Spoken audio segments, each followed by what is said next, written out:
बिस्मिल्लाहिर्रहमानिर्रहीम। रब्बिश्रह ली सदरी व यस्सिर ली अमरी वहलुल उक़दतम मिन लिसानी यफ़क़हू क़ौली। बिस्मिल्लाहिर्रहमानिर्रहीम। अस्सलाम वालेकुम dear students, welcome in lecture number 49 of PMC national MDCAT 2021। Biology preparation series के हवाले से एक और लेक्चर के साथ आपकी खिदमत में हाजिर हैं और आज के इस लेक्चर में हम वेरिएशन इन जेनेटिक्स या इनहेरिटेंस के टॉपिक्स को आगे फर्दर कंटिन्यू करेंगे। लास्ट लेक्चर में हमने ये यूनिट स्टार्ट किया था, तो आइए देखते हैं कि आज के लेक्चर में हमारे जो लर्निंग ऑब्जेक्टिव्स होंगे वो क्या हैं। इस लेक्चर में हमारे जो लर्निंग ऑब्जेक्टिव्स हैं उसमें हम डोमिनेंस रिलेशन के हवाले से बात करेंगे कि मेंडल के बाद जो लोगों ने डिफरेंट टाइप की मोड ऑफ इनहेरिटेंस को स्टडी किया तो उसमें जो मेंडल का पैटर्न ऑफ इनहेरिटेंस था उससे कुछ डिविएशंस भी आई, तो उन्हीं में से एक डिविएशन ये डोमिनेंस रिलेशंस हैं। इनकी 4 टाइप्स होती हैं, उनको हम कवर करेंगे। इसके अलावा हम मल्टीपल अलील्स का कॉन्सेप्ट डिस्कस करेंगे और इसकी 2 एग्जांपल्स होती हैं, एबीओ ब्लड ग्रुप सिस्टम और आरएच ब्लड ग्रुप सिस्टम, इनके बारे में हम कवर करेंगे। तो आज का ये जो हमारा लेक्चर है ये सिर्फ इन टॉपिक्स के ऊपर मुश्तमिल होगा। इंशाल्लाह फिर हम अगले लेक्चर के अंदर मजीद इसी चैप्टर के कुछ टॉपिक्स को कवर करेंगे। तो अभी मजीद 2 लेक्चर्स और इस चैप्टर के हवाले से बनाने पड़ेंगे, तब ये चैप्टर पूरी तरह से कवर हो पाएगा। तो आइए लेक्चर का बाकायदा आगाज करते हैं। डोमिनेंस रिलेशन क्या चीज है? देखिए, डोमिनेंस रिलेशन ये मेंडल के बाद की जो स्टडीज हैं उनसे रिलेटेड एक मोड ऑफ इनहेरिटेंस है।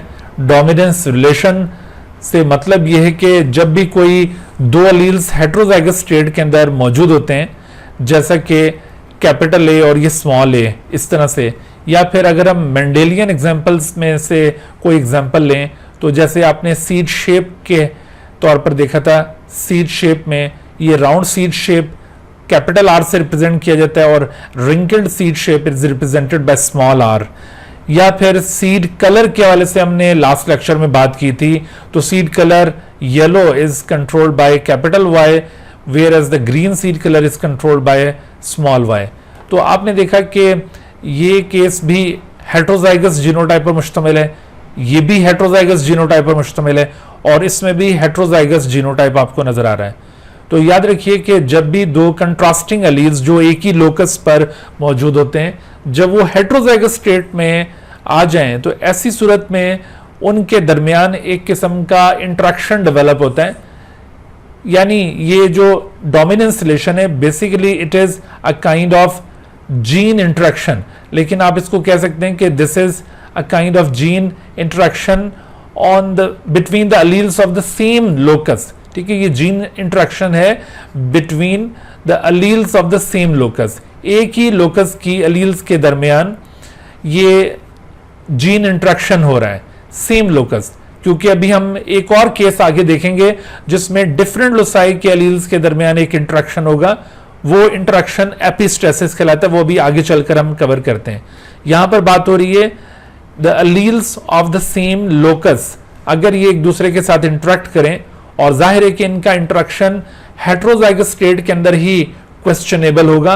अदरवाइज अगर ये होमोजाइगस स्टेट में हो तो होमोजाइगस स्टेट में चाहे ये कैपिटल ए ये एक्सप्रेस करे या ये कैपिटल ए एक्सप्रेस करे तो इससे कोई फर्क नहीं पड़ेगा। ठीक है, तो होमोजाइगस स्टेट में जीन इंटरेक्शन का कोई क्वेश्चन अराइज ही नहीं होता। जीन इंटरेक्शन का क्वेश्चन हमेशा हेट्रोजाइगस स्टेट में अराइज होगा। तो जब भी हेट्रोजाइगस स्टेट में यूं 2 कंट्रास्टिंग एलील्स जो एक ही लोकस से ताल्लुक रखती हैं ये अपीयर हो, तो सवाल ये पैदा होता है कि इनमें से कोई एक अलील दूसरे को कंप्लीटली मास्क कर देगी, जैसा कि मेंडल ने अपने वर्क के अंदर रिपोर्ट किया, या फिर ऐसा भी हो सकता है कि दोनों अलील्स अपनी अपनी एक्सप्रेशन को ब्लेंड कर दें या दोनों अलील्स इंडिपेंडेंटली एक्सप्रेस करें। तो असल में मेंडल ने जितने भी केसेस स्टडी किए थे, जाहिर है मेंडल ने तो सिर्फ पी प्लांट में ट्रेट्स को स्टडी किया था और इत्तेफाक से उसने ये जो 7 pair of contrasting traits P plant के अंदर स्टडी किए, हर एक में उसने यही देखा कि out of 2 contrasting allele 1 is completely dominant over the other. तो ये जो हेट्रोजाइगस स्टेट में आपने इंटरेक्शन ऑब्जर्व किया between the alleles of the same locus, this interaction is called dominance relation. इसको आप यूं भी कह सकते हैं कि the physiological effect caused by one allele over the other in heterozygous state, this is known as dominance relation. तो dominance relation जो मेंडल ने रिपोर्ट किया है वो सिर्फ एक ही किस्म का है, और वो क्या है, वो है कंप्लीट डोमिनेंस। ठीक है, इसकी एक किस्म कंप्लीट डोमिनेंस कहलाएगी जो मेंडल ने अपने वर्क के अंदर रिपोर्ट किया, कंप्लीट डोमिनेंस। लेकिन आफ्टर मेंडल जो लोगों ने जेनेटिक्स को स्टडी किया तो उन्होंने देखा कि डोमिनेंस इस तरह से हमेशा कंप्लीट नहीं रहती, बल्कि सम टाइम ये डोमिनेंस इनकम्प्लीट होती है। इनकम्प्लीट डोमिनेंस एक और ये डोमिनेंस रिलेशन है, इसको भी हम डिस्कस करते हैं। इसी तरह से सम टाइम ये को डोमिनेंस बन जाती है, को डोमिनेंस, और सम टाइम ये ओवर डोमिनेंस बन जाती है, ओवर डोमिनेंस। तो इस तरह से आप देखिए कि ये चार किस्म के डोमिनेंस रिलेशंस बाद में स्टैब्लिश हुए, यानी एक तो मेंडल के दौर से है कंप्लीट डोमिनेंस, और बाकी जो आपको फॉर्म्स बताई हैं वो आफ्टर मेंडल हैं। इस वजह से इनकम्प्लीट डोमिनेंस, को डोमिनेंस और ओवर डोमिनेंस को डेविएशन फ्रॉम मेंडेलियन इनहेरिटेंस भी कहा जाता है। ठीक है, ओवरऑल आपने याद रखना है, अगर आपसे पूछा जाए कि how many types of dominance relations have been discovered in different group of organisms, so 4 types आपने याद रखनी है, complete dominance, incomplete, co-dominance and over dominance। लेकिन अगर आपसे पूछा जाए कि how many types of dominance relations were reported by Mendel, तो वो सिर्फ एक ही टाइप थी। मेंडल ने हमेशा सिर्फ complete dominance को रिपोर्ट किया था, और complete dominance की एग्जांपल्स हम ये जितने भी मेंडेलियन पैरामीटर्स हम पढ़ चुके हैं लास्ट लेक्चर के अंदर, उनमें से किसी की भी एग्जांपल आप कंप्लीट डोमिनेंस के लिए फॉलो कर सकते हैं। लेकिन इनकम्प्लीट डोमिनेंस, को डोमिनेंस और ओवर डोमिनेंस ये तीनों ये डेविएशंस हैं फ्रॉम मेंडेलियन इनहेरिटेंस। तो जैसे आपसे अगर एक सवाल पूछा जाए कि all of the following are deviations from Mendelian inheritance except, तो ये तीनों तो डेविएशंस होंगी, यानी उससे मुख्तलिफ चीजें। डेविएशन से मुराद है कि जो मेंडेलियन इनहेरिटेंस पैटर्न है उससे ये मुख्तलिफ पैटर्न ऑफ इनहेरिटेंस है, बट कंप्लीट डोमिनेंस ये एग्जैक्टली वही जो मेंडेलियन इनहेरिटेंस पैटर्न है वही है। ठीक है जी, तो अब आप देखिए कि इनकम्प्लीट डोमिनेंस, को डोमिनेंस और ओवर डोमिनेंस में क्या फर्क है। कंप्लीट डोमिनेंस का तो आपको अंदाजा हो चुका है, लास्ट लेक्चर में हम जो मेंडेलियन इनहेरिटेंस कवर कर चुके हैं उसके अंदर कंप्लीट डोमिनेंस का ही जिक्र हुआ था कि when one of the two contrasting allele inhibit the expression of the other allele या mask the expression of the other allele, या यूं समझ लें कि out of two contrasting allele one allele is completely dominant over the other allele, this kind of dominance relation is called complete dominance। और Mendel ने ये जितने भी केसेस थे उन सब के अंदर यही डोमिनेंस रिपोर्ट की थी। लेकिन बाद में एक यहाँ पर हम साइंटिस्ट का कंट्रीब्यूशन ऐड करते हैं। कार्ल कोरेंस एक शख्स था, तो कोरेंस ये असल में वही शख्स है जिसने मेंडल के वर्क को रीडिस्कवर भी किया था।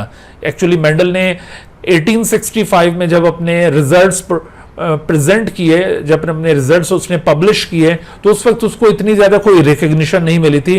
बट 1900 में 3 मुख्तलिफ साइंटिस्ट ने, जिसमें एक कोरेंस भी शामिल है, उसने मेंडेलियन वर्क को रीडिस्कवर किया। और उसी दौरान ये कोरेंस ने एक और बात भी ऑब्जर्व की जो कि मेंडेलियन इनहेरिटेंस से थोड़ी सी डेविएट करी थी। उसने ये 4 o'clock प्लांट में फ्लावर कलर को स्टडी किया। 4 o'clock ये प्लांट कौन सा प्लांट है? दिस इज एक्चुअली क्राइसेंथीमम या गुले दाऊदी इसे कहा जाता है। ठीक है, तो ये 4 o'clock प्लांट, इस 4 o'clock प्लांट में उसने ये देखा कि आमतौर पर व्हाइट और रेड ये 2 किस्म के फ्लावर कलर्स इस 4 o'clock प्लांट में पाए जाते हैं।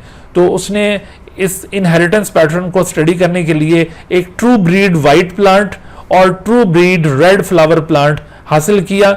जाहिर है कि ये दोनों ट्रू ब्रीड्स थे, तो ऐसी सूरत में सेल्फ फर्टिलाइजेशन पर ये सारे रेड प्रोड्यूस करता और ये सारे व्हाइट प्रोड्यूस करता। बट जब इनको क्रॉस फर्टिलाइज किया गया तो F1 जनरेशन में 100% पिंक फ्लावर कलर अपीयर हुआ।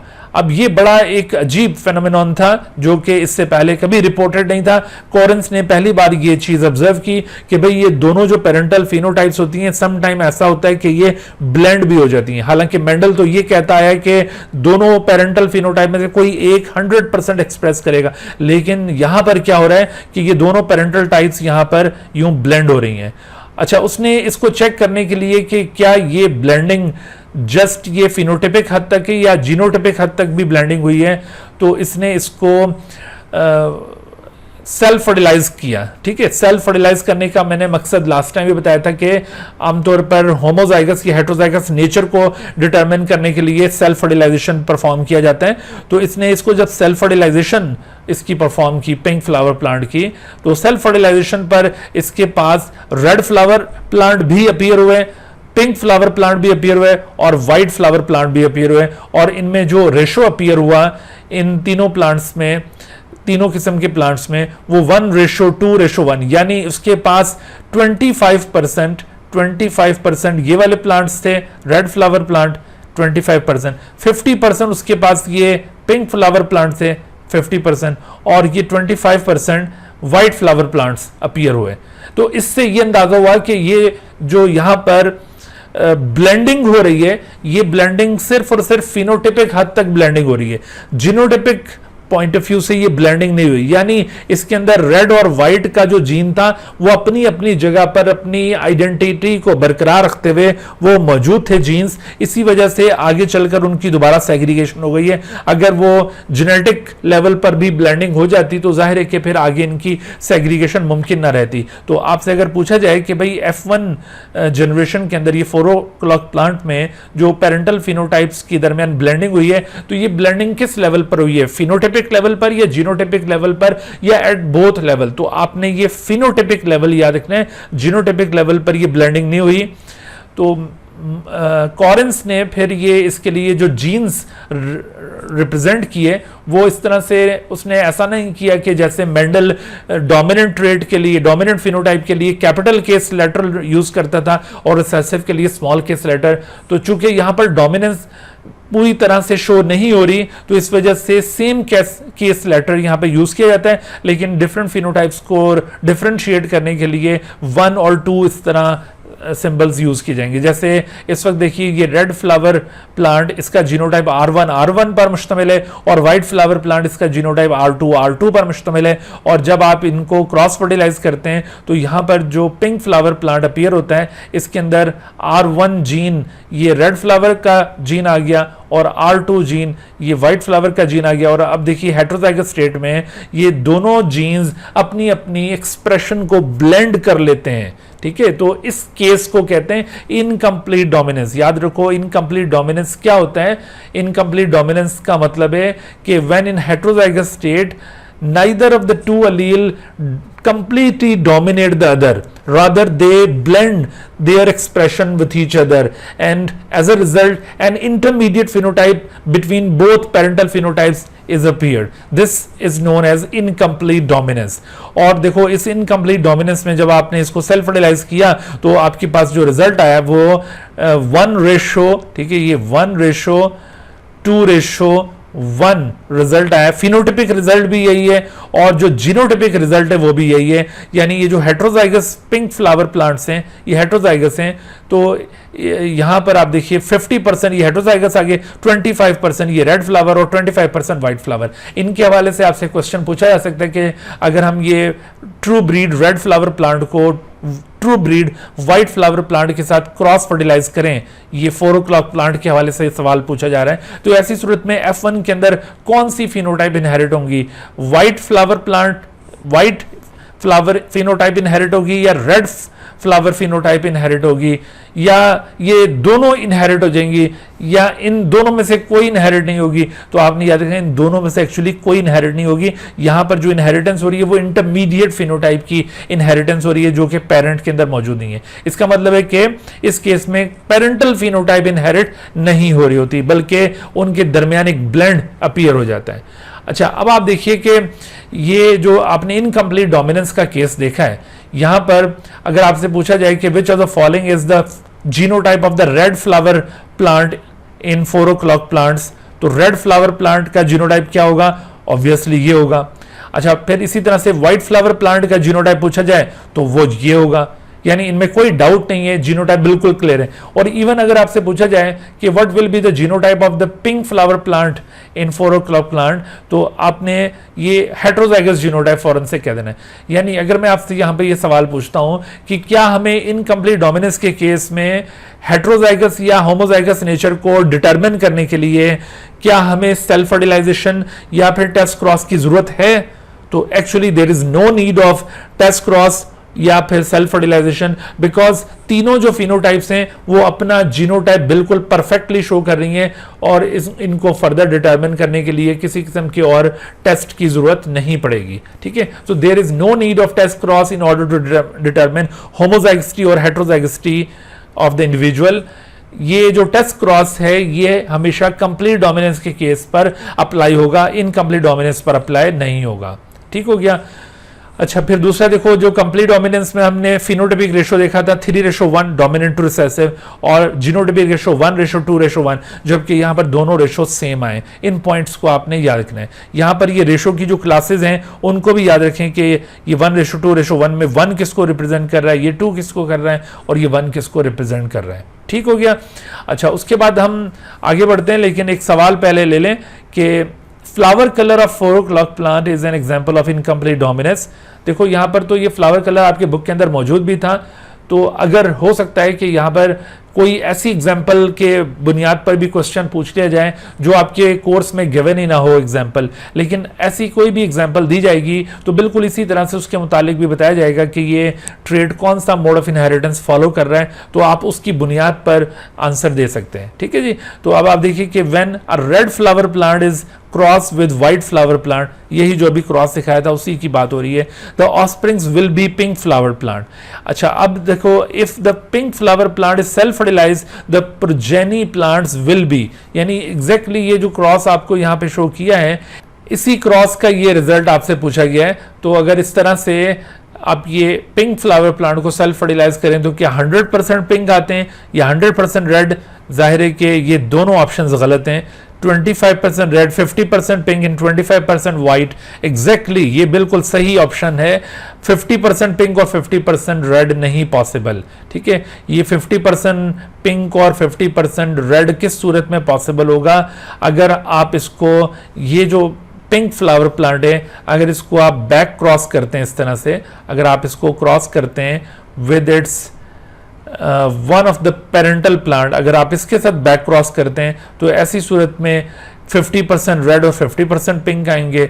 And if you cross them with the white flower plant तो फिर 50% वाइट और 50% पिंक आएंगे। ठीक है, इस तरह का कोई भी सवाल पूछा जाए तो आपने फौरन से वो क्रॉस बना के चेक कर लेना कि रिजल्ट क्या आएगा। अच्छा, तो उसके बाद आगे बढ़ते हैं हम। यहां पर आगे एक और डोमिनेंस रिलेशन गिवन है, दिस इज कॉल्ड को डोमिनेंस। देखो, को डोमिनेंस में क्या होता है? को डोमिनेंस एक ऐसा केस है जिसमें दो अलील्स जो कि दो कंट्रास्टिंग फिनोटाइप को कंट्रोल करने के लिए रिस्पॉन्सिबल हैं, जब वो हेट्रोजाइगस स्टेट में अपीयर होती हैं तो ऐसी सूरत में वो इंडिपेंडेंटली एक्सप्रेस करती हैं विदाउट इन्फ्लुएंसिंग ईच अदर, यानी दोनों ही डोमिनेंट के तौर पर बिहेव करती हैं। इसी वजह से इस फेनोमेनन को को डोमिनेंस कहा गया है। मिसाल के तौर पर इसकी एग्जांपल हम MN blood group system in human ले सकते हैं। ह्यूमन में कोई 30 के करीब ब्लड ग्रुप सिस्टम, बल्कि 30 से भी ज्यादा ब्लड ग्रुप सिस्टम डिस्कवर हो चुके हैं। ठीक है, लेकिन वो सारे ब्लड ग्रुप सिस्टम ह्यूमन के सिग्निफिकेंट नहीं है। सिग्निफिकेंट उसमें ABO ब्लड ग्रुप सिस्टम और RH ब्लड ग्रुप सिस्टम है। क्यों, ये भी आगे चलकर आपको बताते हैं। ठीक है, तो 30 blood group systems have been recognized in human body. One of them is the MN blood group system. According to this blood group system, there are 3 different kinds of peoples found in our population. Some people have M blood group, other have N blood group, and other have MN blood group. Actually, M blood group is determined by the presence of M antigen on the surface of RBC की surface पे खास किस्म का glycoprotein है जिसको M antigen का नाम दिया जाता है। अगर ये मौजूद हो तो blood group will be called as M blood group. और अगर किसी शख्स की आरबीसी की सरफेस पर इसके बरक्स N एंटीजन मौजूद है, ये एक और किस्म का एंटीजन है, अगर ये मौजूद है तो blood group will be called as N blood group. असल में देखो, ये जो M ब्लड ग्रुप है, it is controlled by a gene LM। ठीक है, LM एक जीन है, अगर ये होमोजाइगस स्टेट में हो तो ऐसी सूरत में M antigen will be produce और LN antigen is produced by another gene known as LN, ठीक है, उसी लोकस का ये दूसरा अलील है LN। अगर ये होमोजाइगस स्टेट में हो तो ऐसी सूरत में N antigen will be produced. But आप देखिए कि अगर एक ऐसा शख्स जो M ब्लड ग्रुप रखता है उसकी मैरिज हो जाती है N ब्लड ग्रुप वाले शख्स के साथ, और अब देखिए इनके ये जीनोटाइप्स और ये इनके गैमेट्स बनाए हमने, तो अगर इस तरह से ये एक स्पर्म है LM और दूसरा LN, इनके दरमियान जब फर्टिलाइजेशन होगी तो रिजल्ट क्या आएगा, रिजल्ट यहाँ पर LM LN की फॉर्म में होगा। और जब ये दोनों जीन्स यूं इकट्ठे हो जाए हेटेरोजाइगस स्टेट में तो फिर ये एक दूसरे को इन्फ्लुएंस किए बगैर दोनों अपना अपना एंटीजन प्रोड्यूस कर देते हैं, यानी दोनों इंडिपेंडेंटली एक्सप्रेस करते हैं और रिजल्ट में जो ग्रुप बनता है वो MN ब्लड ग्रुप बन जाता है। तो आपने देखा कि when in heterozygous state both the contrasting alleles express themselves without influencing each other, this kind of dominance relation is called codominance। तो कोडोमिनेंस में भी आप ये याद रखो, जैसे आपसे कहा जाए कि बताइए कि M blood group N blood group और MN में से हेटेरोजाइगस कौन सा ब्लड ग्रुप है, तो ऑब्वियसली ये MN हेटेरोजाइगस है और ये दोनों होमोजाइगस हैं, सही। तो यहां पर भी होमोजाइगस या हेटेरोजाइगस नेचर को डिटरमिन करने के लिए there is no need of test cross. और अगेन यहां पर भी जो F2 जनरेशन का रेशो होगा, फिनोटिपिक और जीनोटिपिक रेशो, वो बिल्कुल एक जैसा होगा, यानी इस केस में भी आपको टेस्ट क्रॉस परफॉर्म करने की कोई जरूरत नहीं पड़ रही है, ठीक है भाई। कोडोमिनेंस के बाद एक और टाइप की डोमिनेंस भी होती है, that is called over dominance. Over dominance, इसमें आप एग्जांपल ले सकते हैं ओवर डोमिनेंस में आई कलर इन ड्रोसोफिला, ठीक है। यहां पर क्या कौन सी एग्जांपल फिट आएगी, आई कलर इन ड्रोसोफिला। आई कलर इन ड्रोसोफिला, ये बेसिकली दो किस्म का ये आई कलर होता है। ड्रोसोफिला के अंदर जो आई कलर है it is of 2 different types, यानी इसमें एक आई कलर है that is red eye colour. तो रेड आई कलर को आमतौर पर डोमिनेंट या वाइल्ड टाइप तस्वर किया जाता है। वाइल्ड का मतलब है कि ये कॉमन फिनोटाइप है in the I colour phenotypes. I colour में ज्यादातर इंडिविजुअल आपको रेड आइड नजर आएंगे, तो ये वाइल्ड टाइप है। Wild type is most commonly occurring phenotype among the population होती है, ठीक है। जैसे हमारी आई कलर में अगर पॉपुलेशन के अंदर ब्लैक आई कलर ज्यादा लोगों का हो तो हम कहेंगे कि black I colour is wild type eye colour in human population, लेकिन जरूरी नहीं है कि black I colour is dominant in nature, ठीक है। तो असल में देखो वाइल्ड टाइप जरूरी नहीं है कि डोमिनेंट हो, ये रिसेसिव भी हो सकता है, बट एक्चुअली ये ज्यादा कॉमन जो फिनोटाइप होती है उसको कहते हैं। अच्छा, इसमें देखिए ये वाइल्ड टाइप आई कलर है, red eye colour, whereas the white eye colour ये थोड़ा सा रेयर है, और रेयर जो कलर होता है ना, ये rare phenotype that is actually the mutant phenotype. तो ये एक किस्म का म्यूटेंट है और ये वाइल्ड टाइप है। तो देखो ये जो व्हाइट आई कलर है इसको रिप्रेजेंट करने के लिए जो जीन सिंबल होगा वो WW होगा, जबकि यहां पर W+W+ ये जीनोटाइप है। अगर इन दोनों के दरमियान हम क्रॉस फर्टिलाइजेशन करें तो you will see that all the offsprings will be produce with W+W। तो अब ये W+W, अब अगर इसमें W+ कंप्लीटली डोमिनेंट हो तो यहां पर आई कलर रेड आना चाहिए, अगर W कंप्लीटली डोमिनेंट हो W+ के ऊपर तो आई कलर व्हाइट आना चाहिए। दोनों अगर इनकम्प्लीटली डोमिनेंट हो तो आई कलर पिंक हो जाना चाहिए।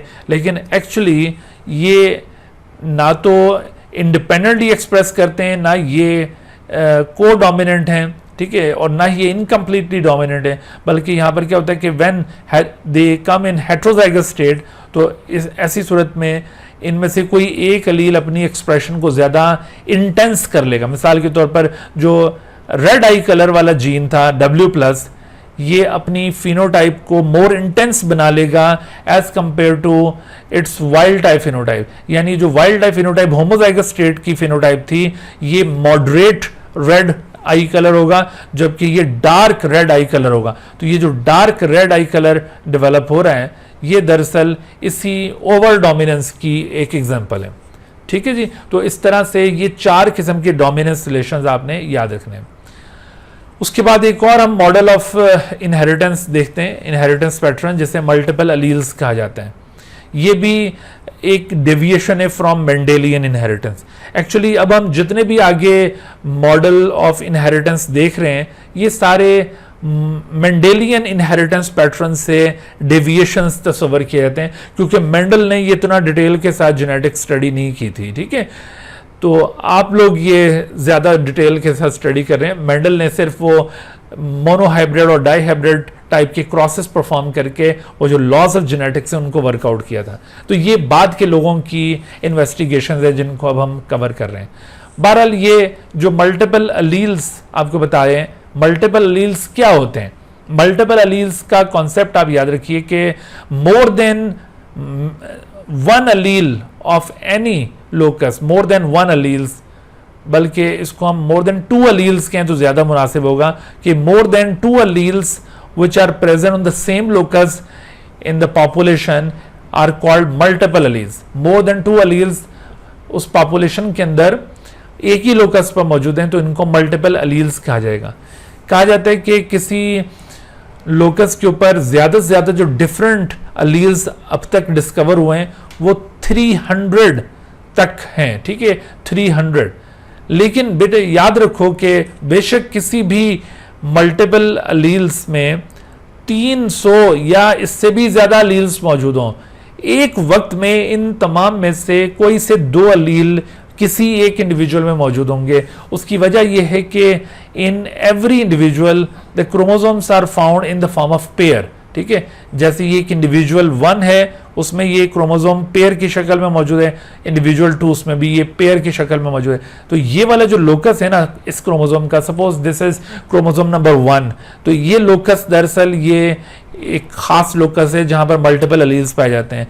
तो बेशक वो 100 मल्टीपल अलील्स हैं, तो लेकिन अब इस लोकस के ऊपर एक इंडिविजुअल में या तो A1 और A1 मौजूद हो सकता है, ठीक है, या फिर वो A1 के साथ A2 हो सकता है, या फिर वो A1 के साथ A3 हो सकता है। तो इस तरह से कोई से दो अलील्स एक वक्त में यहां पर मौजूद होंगे। सही, तो आपसे अगर ये कहा जाए कि मिसाल के तौर पर मैं कहता हूं अभी ये जो ABO ब्लड ग्रुप सिस्टम हम अभी कवर करने वाले हैं, तो ABO ब्लड ग्रुप सिस्टम इसके लिहाज से 3 मल्टीपल अलील्स हैं। यहां पर 3 मल्टीपल अलील्स आर रिस्पॉन्सिबल। और मैं अगर कहता हूं कि एक 100 इंडिविजुअल्स का ग्रुप है, तो बताओ इन 100 इंडिविजुअल्स में जो इसके ABO ब्लड ग्रुप सिस्टम का जीन पूल होगा वो कितने जीन्स या अलील पर मुश्तमिल होगा, जबकि ABO blood group is controlled by 3 multiple alleles. तो आपने ऐसा नहीं करना कि अगर 100 लोगों का एक ग्रुप है तो उसके अंदर आप काउंट करेंगे भाई 3 मल्टीपल अलील ABO को कंट्रोल करती हैं तो 100 लोगों के अंदर 300 हो गई, ये आंसर गलत हो जाएगा। जैसे मैंने आपसे कहा है कि एक वक्त के अंदर एक इंडिविजुअल में इनमें से कोई 2 होंगे, लिहाजा अगर 100 इंडिविजुअल्स का ग्रुप है तो उन 100 के अंदर हर एक में 2-2, तो 200 अलील्स पर मुश्तमिल ये जीन पूल होगा। ये जीन पूल की टर्म भी आपने याद रखनी है।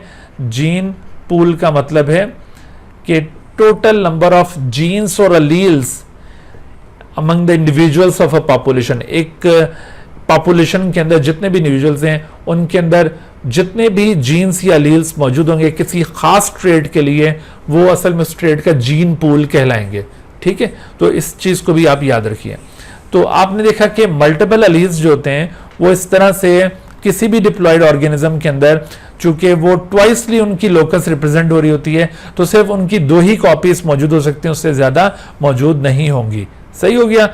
तो इसमें हम जो एग्जाम्पल अभी मल्टीपल अलील्स के इनहेरिटेंस को समझने के लिए यहाँ पे लेने लगे हैं वो इनहेरिटेंस है ABO blood group system. ABO blood group system एक बहुत ही इंपॉर्टेंट ब्लड ग्रुप सिस्टम है ह्यूमन के अंदर। जैसे अभी मैंने आपसे अर्ज किया था कि कोई 30 से ज्यादा ब्लड ग्रुप सिस्टम अब तक डिस्कवर हो चुके हैं, लेकिन उनमें से ABO ब्लड ग्रुप सिस्टम और RH बहुत इंपॉर्टेंट है। उसकी वजह यह है कि अगर इन ब्लड ग्रुप के लिहाज से आप अगर रॉन्ग ब्लड ट्रांसफ्यूज कर देते हैं तो ऐसी सूरत में बहुत डेंजरस रिएक्शंस शुरू हो जाते हैं जिनको अग्लूटिनेशन कहा जाता है।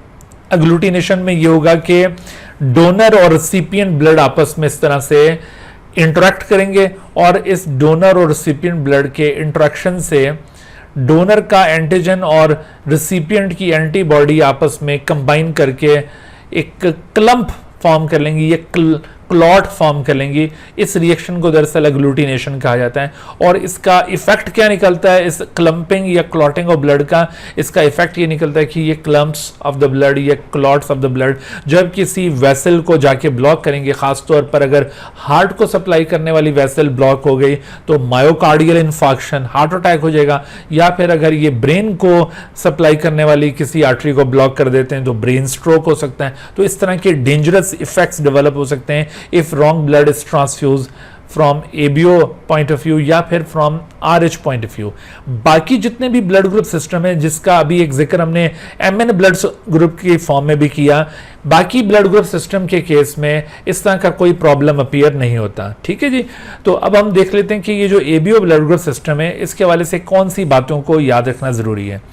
पहली बात तो ये याद रखिए कि एबीओ ब्लड ग्रुप सिस्टम के हवाले से अगर आपसे पूछा जाए कि कितनी फिनोटाइप्स हमारी पॉपुलेशन में पाई जाती हैं, तो 4 phenotypes ABO blood group system के हवाले से हमारी पॉपुलेशन में पाई जाती हैं।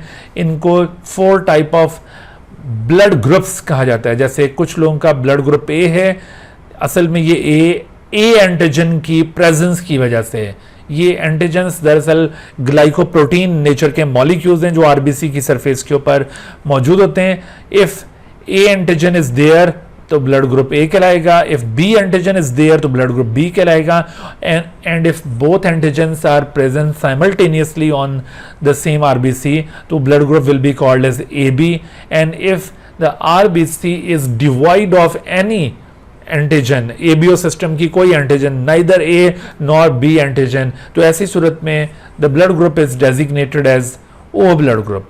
ठीक हो गया। तो आपने नोट किया कि एबीओ ब्लड ग्रुप सिस्टम कितनी डिफरेंट फिनोटाइप्स में एग्जिस्ट करता है, तो आंसर होना चाहिए 4।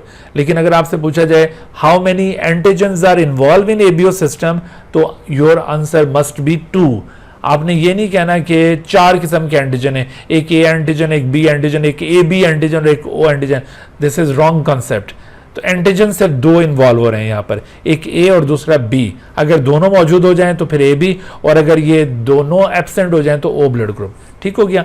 अच्छा, अब देखो ये जो ब्लड ग्रुप्स हैं ना, मैंने अभी जैसे आपसे जिक्र किया कि इन ब्लड ग्रुप के हवाले से रॉन्ग ब्लड की ट्रांसफ्यूजन हो जाए तो प्रॉब्लम खड़ा हो जाता है। तो वो रॉन्ग ब्लड की ट्रांसफ्यूजन अगर हो तो बॉडी का कौन सा मैकेनिज्म है जो रॉन्ग ब्लड की ट्रांसफ्यूजन को प्रिवेंट करेगा या उसके अगेंस्ट इस तरह की एग्लूटिनेशन शो करेगा, तो वो दरअसल हमारी बॉडी का इम्यून सिस्टम है। इम्यून सिस्टम से एंटीबॉडीज सीक्रेट होंगी।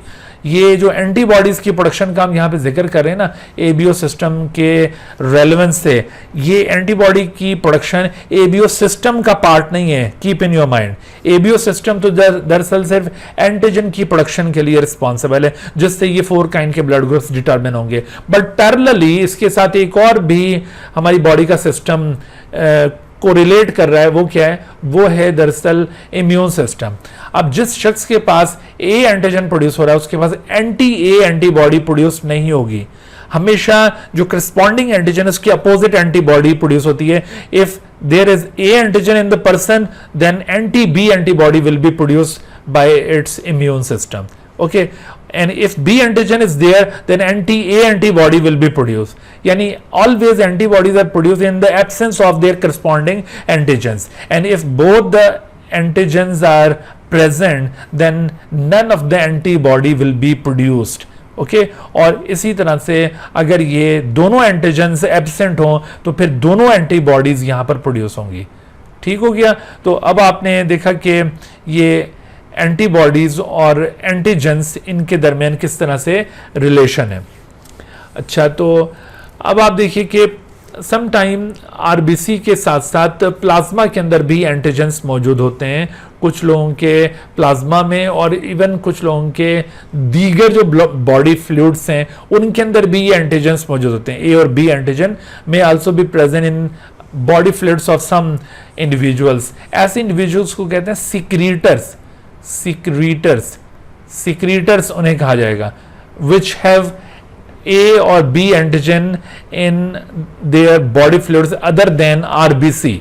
जैसे वो प्लाज्मा में भी हो सकते हैं, वो टीयर फ्लूइड में हो सकते हैं, स्लाइवा में हो सकते हैं। तो ऐसे इंडिविजुअल्स को सिक्रीटर्स कहा जाता है। असल में ये जो सिक्रीटर जीन है वो एक अलग जीन है, वो एबीओ सिस्टम के लिए रिस्पॉन्सिबल जीन नहीं है, ये एक अलग ट्रेट बन जाता है सिक्रीटर्स का।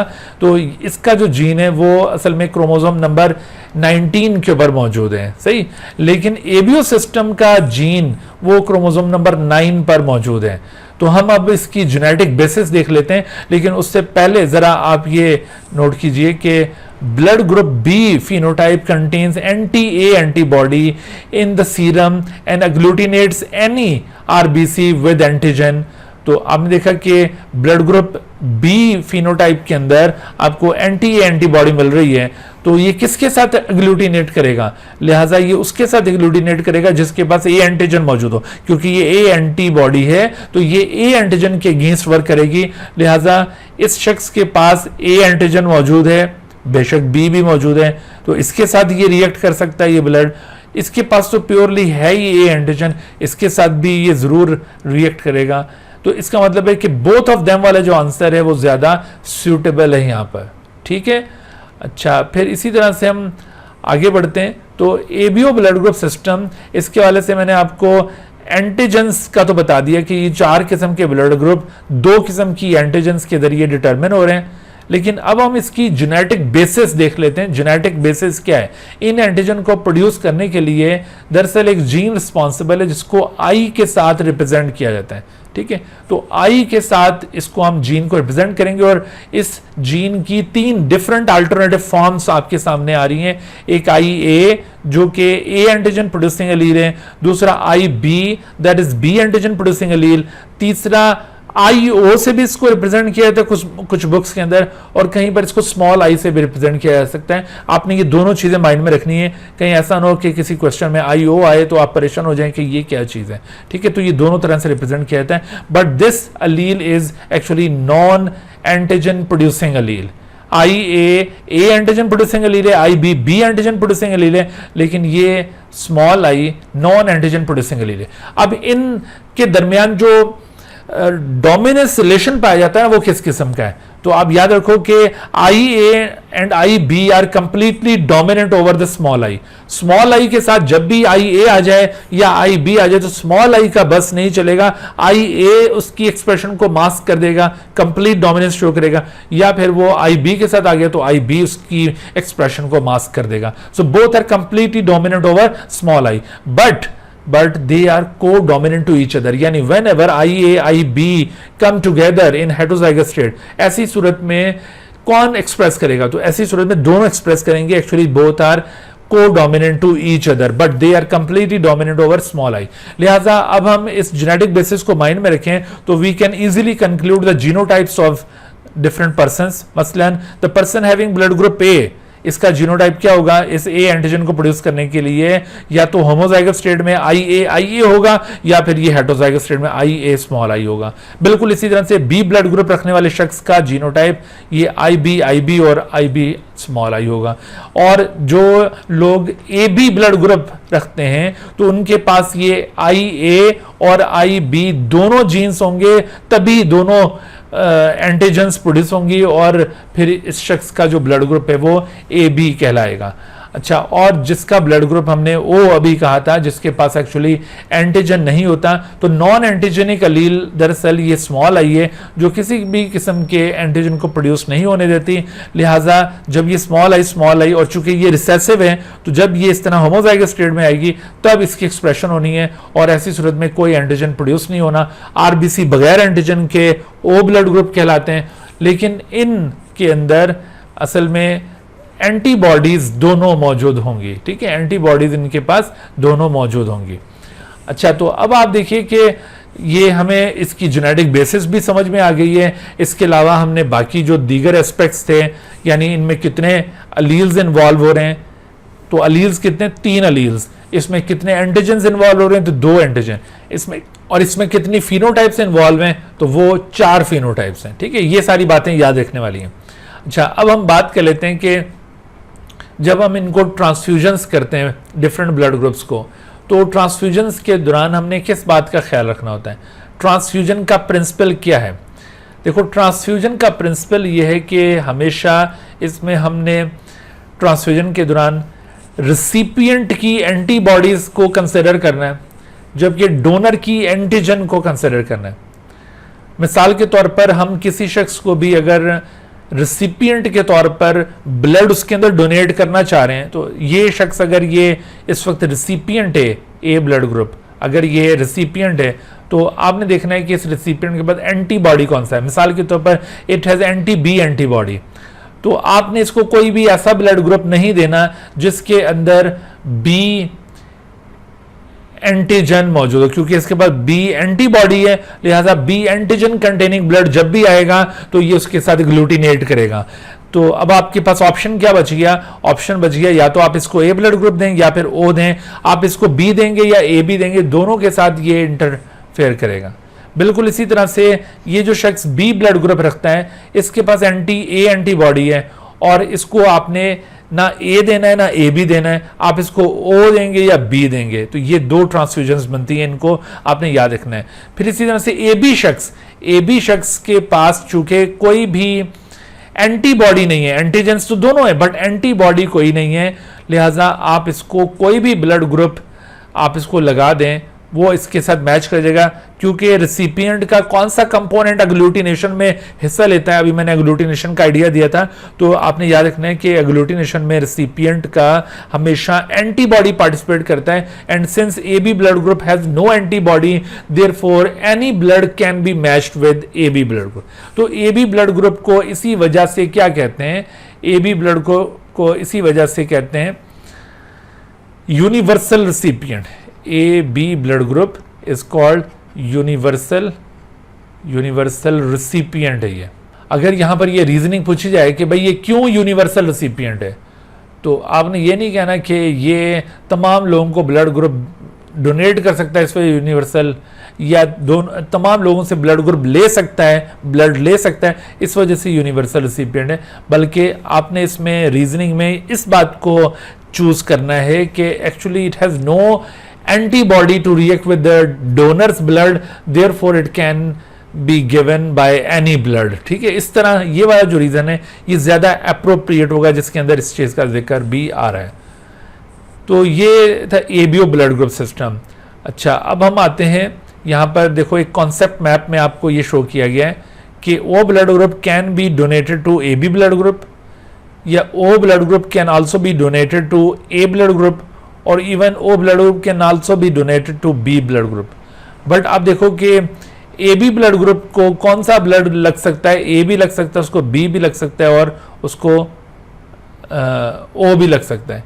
ये सारे ब्लड ग्रुप ए बी को लगते हैं, लेकिन ओ को कौन सा लगेगा? ओ को सिर्फ अपना ही ब्लड ग्रुप लगेगा। अदरवाइज देखो O blood group A B के साथ भी मैच कर रहा है, ओ ब्लड ग्रुप ए के साथ भी मैच कर रहा है, ओ ब्लड ग्रुप बी के साथ भी मैच कर रहा है। तो इसका मतलब है कि ओ इज एक्चुअली यूनिवर्सल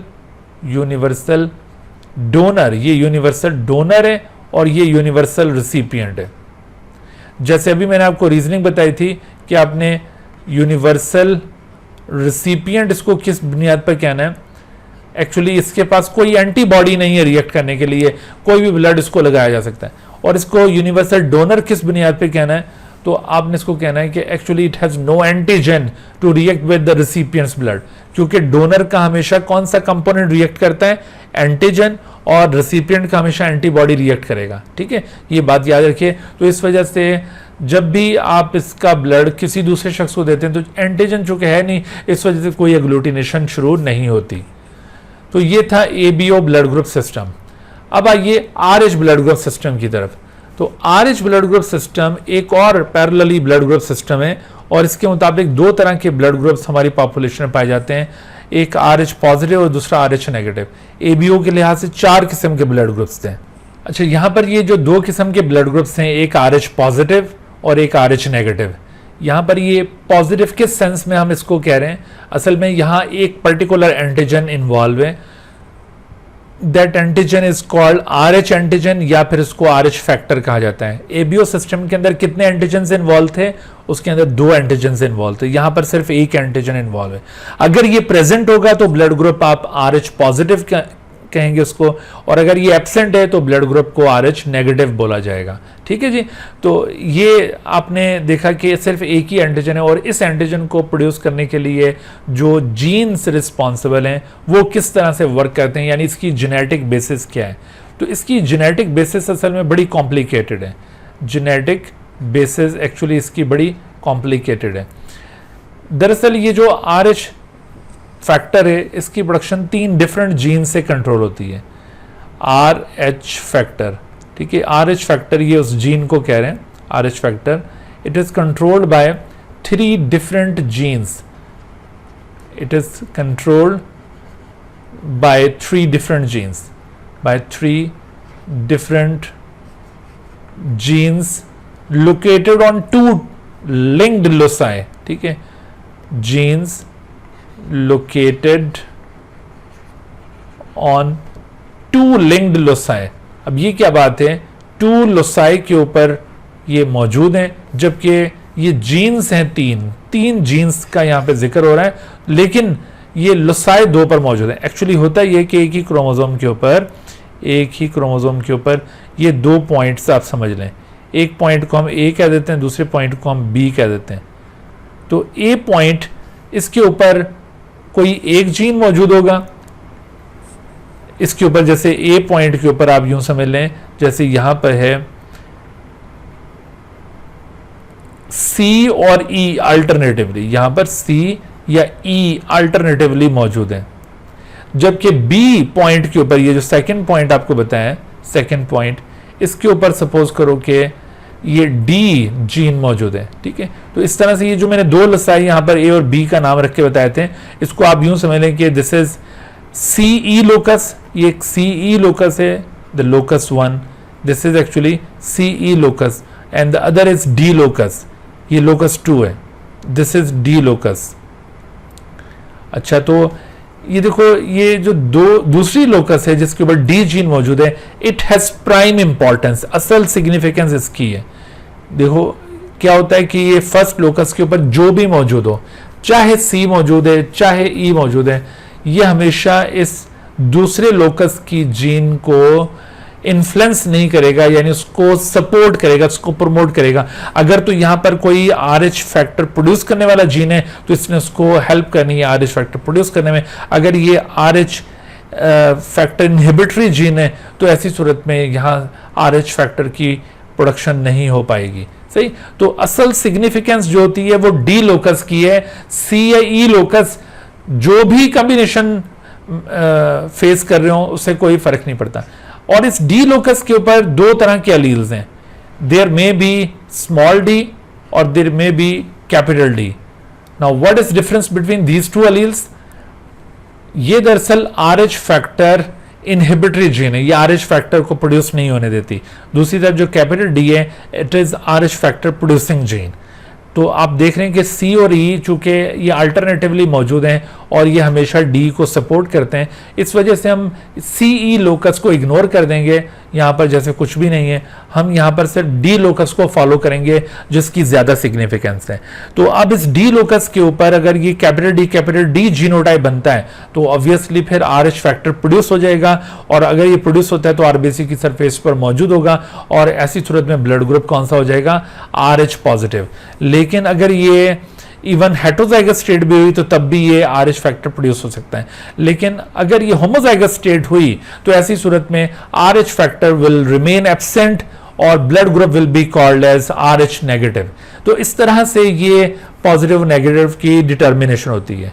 अच्छा, यहां पर भी immune system anti RH antibody produce करेगा। एंटी RH एंटीबॉडी की प्रोडक्शन अपनी करस्पॉन्डिंग एंटीजन के एब्सेंस में होगी। If the person has a particular antigen तो ऐसी सूरत में एंटीबॉडी प्रोड्यूस नहीं होंगे, but if the person has no antigen previously तो ऐसी सूरत में यहां पर ये एंटी RH एंटीबॉडी प्रोड्यूस होगी। ठीक है, तो एंटी RH एंटीबॉडी दरअसल ये आने वाले ब्लड के साथ रिएक्ट करेगी, यानी ये रिसिपिएंट का ब्लड है जिसके पास एंटीबॉडी है, और दूसरी तरफ जो डोनर का ब्लड होगा उसके साथ इसी ने रिएक्ट करना है। तो अगर तो देखो ये आप RH पॉजिटिव ब्लड को RH पॉजिटिव दे रहे हैं फिर तो कोई मसला नहीं है। ऐसी सूरत में एंटी RH एंटीबॉडी प्रोड्यूस नहीं होंगी। और अगर आप इसको RH नेगेटिव ब्लड दे रहे हैं तो ऐसी सूरत में एंटी RH एंटीबॉडी की प्रोडक्शन शुरू हो जाएगी और ये दोनों ब्लड अग्लूटिनेट करेंगे और प्रॉब्लम स्टार्ट हो जाएंगे। ठीक है, तो एक्चुअली देखो ये जो एंटी RH एंटीबॉडीज हैं जिसके पास ये मौजूद नहीं है वहां पर ये दोनों एंटीजेंस एक्चुअली मौजूद होते हैं। सही है, उसके बाद इसीलिए ये RH फैक्टर्स मौजूद नहीं है। और if the RH factor is absent and RH antibodies are produced, तो ऐसी सूरत में फिर आप देखिए कि इसको कौन सी ट्रांसफ्यूजन दी जा सकती है, सिर्फ और सिर्फ RH नेगेटिव ऑप्शन रह गया, इसके अलावा कोई और ब्लड इसको नहीं दिया जा सकता। सही, तो इन पॉइंट्स को आपने अच्छी तरह से ग्रिप करना है, इसके ऊपर कई एक सवालात पूछे जाते हैं। अच्छा, एक और थोड़ी सी बात याद रख लें कि RH एंटीबॉडी प्रोडक्शन ये थोड़ा सा डिलेड मैकेनिज्म है। जैसे ABO सिस्टम की एंटीबॉडीज क्विकली प्रोड्यूस होती हैं, ये उस तरह से क्विकली प्रोड्यूस नहीं होती। अच्छा, तो अब यहाँ पर देखिए कुछ क्वेश्चंस हम सॉल्व करते हैं। जैसे मिसाल के तौर पर a man who has type B blood group and the woman who has type A blood group। देखो एक का ब्लड ग्रुप B है, दूसरे का A ब्लड ग्रुप है, तो इसमें जो इस वक्त फादर के तौर पर बिहेव करेगा हस्बैंड वो B है और मदर के तौर पर जिसने बिहेव करना है वो दरअसल A ब्लड ग्रुप रखती है। ठीक है, मदर का ब्लड ग्रुप A और फादर का ब्लड ग्रुप B। अब पूछा क्या गया है, पूछा गया है कि could have the children of which of the following phenotype. अब इनके बच्चे किस तरह के हो सकते हैं। देखो यहाँ पर अगर ये हेट्रोजाइगस जीनोटाइप हो, इसका सपोज करो ऐसे करके, और इसका भी हेट्रोजाइगस जीनोटाइप हो यूं करके, तो ऐसी सूरत में चारों पॉसिबल हैं। ठीक है, A और B ओनली ये गलत है, AB ओनली भी गलत है, AB और O ओनली भी गलत है। असल में इस तरह का अगर कॉम्बिनेशन पेरेंट में हो तो कोई भी ब्लड ग्रुप ऑफस्प्रिंग में आ सकता है। ठीक हो गया, तो राइट आंसर यहां पर क्या बना, राइट इज एनी AB और O। अब इस सवाल में देखिए कि a woman with blood group B has a child with blood group O, यानी यहां पर जो मदर आपको बताई गई है, मदर का ब्लड ग्रुप है B। तो आप ऐसे क्वेश्चंस को सॉल्व करते हुए फौरन रफ के ऊपर आपने ये ड्रॉ करना है, अदरवाइज आप गलत कर जाएंगे। और इसका जो चाइल्ड यहाँ पर बताया गया है, तो चाइल्ड का ब्लड ग्रुप O है। O ब्लड ग्रुप का जीनोटाइप तो ये है। ठीक है, अब पूछा गया what is the genotype of the mother. Mother का जीनोटाइप क्या होगा। मदर के लिए दो पॉसिबिलिटीज हैं, या तो IB हो सकती है ये, या फिर दूसरी पॉसिबिलिटी है IB के साथ स्मॉल I। तो अब आप देखो कि अगर यहाँ पर ये चाइल्ड O पैदा करना है तो ये लाजमी तौर पर हेट्रोजाइगस होगी, ये होमोजाइगस ये मदर नहीं हो सकती। तो और दूसरा ये A ब्लड ग्रुप वाला जीनोटाइप इसका नहीं हो सकता, इवन ये भी नहीं हो सकता। हाँ, ये बिल्कुल पॉसिबल है, दिस इज करेक्ट आंसर, ये भी नहीं हो सकता। सही, तो इस तरह से आप इसको सॉल्व करेंगे। अच्छा, उसके बाद फिर देखो एक और सवाल है कि a women with blood group B, ये भी उसी तरह का सवाल है, has a child with blood group O। ठीक है, वही वुमेन का ब्लड ग्रुप आपको बताया गया है। वुमेन का ब्लड ग्रुप क्या है, women's blood group is B। और इस दफा जो चाइल्ड का ब्लड ग्रुप बताया गया है, तो चाइल्ड का ब्लड ग्रुप O है। What is the genotype of the child. Child का जीनोटाइप क्या है, तो ये बहुत ही आसान सवाल है क्योंकि ये O ब्लड ग्रुप था, इसका जीनोटाइप स्मॉल I होगा, तो the right answer must B this. अच्छा, फिर एक और सवाल देखिए, इसी तरह का एक सवाल है कि a women with blood type B has child with O। Again देखो ये जो वुमेन है इसका ब्लड ग्रुप B है और जो चाइल्ड पैदा हो रहा है, child's blood group is O। Which of the following could be the genotype of the father. Father का जीनोटाइप क्या हो सकता है, तो फादर का जीनोटाइप ये हरगिज नहीं हो सकता। ये अगर फादर का जीनोटाइप हो तो यहाँ पर तो पॉसिबल ही नहीं है। ठीक है, अच्छा फिर देखो फादर का जीनोटाइप ये भी नहीं हो सकता। अगर ये हो तो तब भी ये O ब्लड ग्रुप यहाँ पे नहीं आ सकता, क्योंकि इसमें ये जीनोटाइप बनेगा O ब्लड ग्रुप में, और ये लाजमी तौर पर इसको फादर से मिली है और ये जीन लाजमी तौर पर इसको मदर से मिली है। ठीक है, तो इसका मतलब है कि इस तरह की जीनोटाइप को पैदा करने के लिए ये भी मुमकिन नहीं है। हाँ, ये बिल्कुल पॉसिबल है, ये राइट आंसर होगा, क्योंकि देखो अगर ये फादर इस तरह का हो O ब्लड ग्रुप के साथ और मदर जो है वो B ब्लड ग्रुप के साथ है, और यहाँ पर ओ बिल्कुल पॉसिबल है। अगर ओ पैदा हो रहा है तो इसका मतलब है कि ये जो वुमेन थी, मदर, वो दरअसल हेट्रोजाइगस थी, ठीक है, वो हेट्रोजाइगस थी। तो इस तरह से आप ये सवाल हल कर सकते हैं। अच्छा, एक और क्वेश्चन देखिए कि which of the following matings can not produce a child with blood type O. अब इसमें बताना है कि कौन सी ऐसी मेटिंग है ए और ए के दरमियान उसमें ओ नहीं पैदा होगा। तो अब देखो यहाँ तो ओ बिल्कुल पॉसिबल है, ये तो हो नहीं सकता। इवन इसके अंदर भी यहाँ पर तमाम किस्म के ब्लड ग्रुप्स को प्रोड्यूस करने की सलाहियत है। तो यहाँ पर भी हम कहेंगे कि क्या पूछा गया था कि the mating times can not produce a child with blood type O. तो कौन सा है जो ब्लड टाइप ओ के साथ पैदा नहीं कर सकता? ये तो पैदा कर सकते हैं, इवन ये भी पैदा कर सकते हैं, ये भी नहीं होगा, और इवन ये भी पैदा कर सकते हैं, नहीं ये पैदा नहीं कर सकते, ठीक है, और ये पैदा कर सकते हैं। तो यहाँ पर आपने चूज क्या करना है कि which of the following mated up can not produce a child. तो ओ और A B can not produce such type of child. Right answer यहाँ पर ये सी हो जाएगा। एक और ब्लड ग्रुप के हवाले से एक क्वेश्चन देखिए कि a women with type O blood group is expecting a child, her husband is type A. देखो यहाँ पर हम अगेन इसी तरह से क्रॉस डिजाइन कर लेंगे। इस वक्त जो मदर का स्टेटस बताया गया है, मदर के पास टाइप ओ है, दिस इज टाइप ओ। अच्छा, और जबकि expecting a child, her husband has type ए, तो इसका हस्बैंड यानी जो बच्चे का बाप होगा, फादर, वो दरअसल ए ब्लड ग्रुप रखता है। Both women's father and the her husband's father had type B. इसका जो फादर है ना, इसका वो भी टाइप बी है और इसका फादर भी टाइप बी है। फादर, ये दोनों का जो फादर है वो बी ब्लड ग्रुप कंटेन करता है। तो अब देखो इनके यहां भी ये बी से ये ओ पैदा हुई है मदर, और ये बी से ए फादर पैदा हुआ है, बिल्कुल सही है।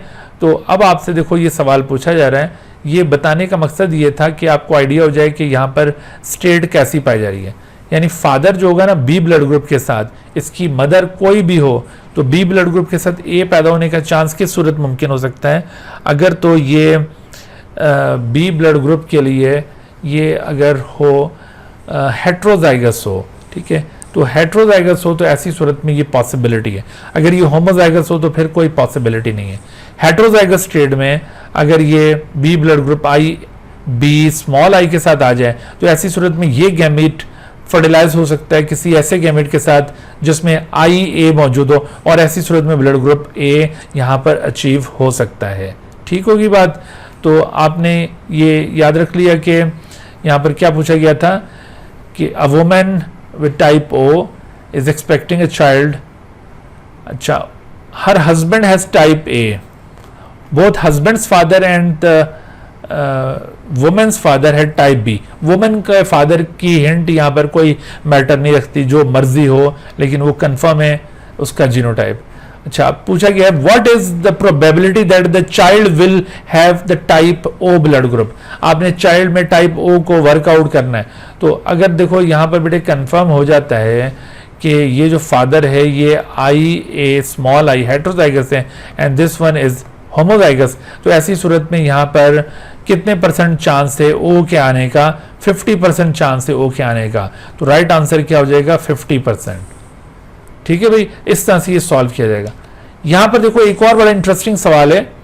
टू पेरेंट्स ईच है ब्लड ग्रुप ए, एक पेरेंट का ब्लड ग्रुप ए, दूसरे का भी A, have a daughter of blood group O, इनके यहाँ ओ पैदा हो गया।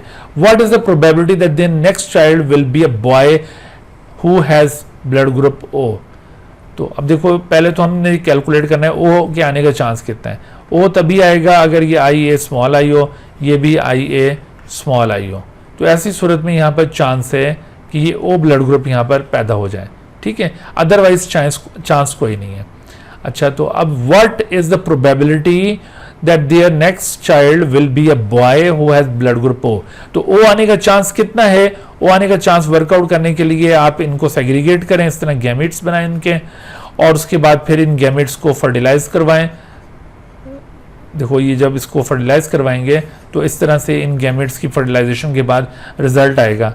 ये इसके साथ फर्टिलाइज करेगा, ये इसके साथ फर्टिलाइज करेगा, ये इसके साथ फर्टिलाइज करेगा और ये इसके साथ फर्टिलाइज करेगा। तो अब अगर ये इसके साथ फर्टिलाइज करता है तो ऐसी सूरत में IA प्रोड्यूस होगा। अगर ये फर्टिलाइज करता है विद दिस वन तो IA विद स्मॉल आई हो जाएगा। अगर ये फर्टिलाइज करता है ये और ये तो ऐसी सूरत में IA बन जाएगा, और अगर ये इसके साथ फर्टिलाइज करता है तो ये बन जाएगा। ठीक है, तो अब आप देखिए कि पूछा क्या गया था कि हु हैज टाइप O, तो टाइप O की प्रोबेबिलिटी कितनी है, 4 में से कोई एक type O। 1/4 is the probability of O blood group, जबकि यहाँ पर probability of their next child will B a boy. Boy होने की प्रोबेबिलिटी क्या है, 1/2। तो 1/2 इसके साथ मल्टीप्लाई करें तो आपके पास आंसर आ जाएगा 1/8। लेकिन यहाँ पर फ्रैक्शन की फॉर्म में नहीं है। 1/8 को अगर हम परसेंटेज में कन्वर्ट करें तो the right answer must B A। तो इस तरह से आप ये पहले से ही ना कुछ परसेंटेजेस कैलकुलेट करके माइंड में रखिए। 1/2 को डेसिमल में क्या कहते हैं, 1/4 को क्या कहते हैं। जब ऐसे MCQs आए तो आप बगैर कैलकुलेटर के फौरन से इसका जवाब निकाल सकें। अच्छा, तो उसके बाद फिर इसी तरह से देखो, ये Haris has type O blood group, जबकि मिसेस हारिस उसका AB ब्लड ग्रुप है। तो उसके बाद their first 3 babies were born with A negative blood group. What is the probability that the next child will be born with B negative? अब देखो इसमें solve करने का तरीका क्या होगा कि यहाँ पे जो हारिस बताया हुआ है ना, हारिस, तो हारिस का ब्लड ग्रुप क्या है, O पॉजिटिव, जबकि यहाँ पर जो मिसेस हारिस बताई हुई है तो मिसेस हारिस का ब्लड ग्रुप क्या दिया हुआ है, मिसेस हारिस का ब्लड ग्रुप दिया हुआ है AB पॉजिटिव। आपको पता है कि O के लिए जो जीनोटाइप है वो ये है, और पॉजिटिव के लिए कौन सा होगा, कैपिटल D स्मॉल d भी हो सकता है और स्मॉल d भी हो सकता है। ठीक है, तो what is the probability that there next will be boy, और उसके अंदर next baby will be born with B negative blood group. हमने बॉय होने का चांस नहीं निकालना, सिर्फ B नेगेटिव ब्लड ग्रुप को वर्कआउट करना है। तो यहाँ पे बहुत आसान है, देखो इसको वर्कआउट करने के लिए ये AB पर्सन, इसका जीनोटाइप भी बिल्कुल कंफर्म है और ये इसका जीनोटाइप भी बिल्कुल कंफर्म है कि ये या तो हेट्रोजाइगस होगा तो तभी यहाँ पर ये नेगेटिव ब्लड ग्रुप आ सकता है। सही, तो अब आप देखो इनके ये गैमेट्स बना के इसको आप फर्टिलाइज करवाएं तो ऐसी सूरत में आपके सामने चांस आ जाएगा। यहाँ से 2 टाइप के गैमेट पॉसिबल हैं, स्मॉल I कैपिटल D और स्मॉल I स्मॉल d, जबकि यहाँ से जो आपको गैमेट मिलेंगे वो अगेन 2 टाइप के हैं, एक IA और एक IB। अच्छा, आप देखो ये इसके साथ फर्टिलाइज करता है तो रिजल्ट क्या निकलेगा, IA और स्मॉल I, और उसके बाद देखो ये क्या बनेगा। अच्छा, यहाँ पर भी देखो जो जीनोटाइप है उसमें क्या करना है आपने, इसमें आपने ये पॉजिटिव का जीनोटाइप भी साथ ऐड करना है, और पॉजिटिव का जीनोटाइप क्या होगा, कैपिटल D स्मॉल d। वो कैसे हमने अज्यूम कर लिया, क्योंकि यहाँ पर O नेगेटिव उनके यहाँ A नेगेटिव ब्लड ग्रुप पैदा हो चुके हैं ना, इस वजह से हम ये इसको हेटेरोजाइगस स्टेट में तस्वर करेंगे। और यहाँ पर जो आपने देखा वो भी हेटेरोजाइगस ही था। अच्छा, तो अब आप देखो इनके गैमेट्स कैसे बनेंगे, तो इनके गैमेट्स IA के साथ ये कैपिटल D भी होगा और इधर IB के साथ स्मॉल d मौजूद होगा। अच्छा, तो अब आप इनकी फर्टिलाइजेशंस वर्कआउट करें, बल्कि यहाँ पर 4 किस्म के गैमेट्स प्रोड्यूस होंगे, 4 किस्म के gametes. Dear viewers, thank you for watching this video. If you have not subscribed this channel, kindly subscribe it and also press the bell icon below so that you could be notified about any new video lecture from Biology Guardian. And also do not hesitate to ask any question regarding this lecture. My contacts are shown on the screen. Thank you once again.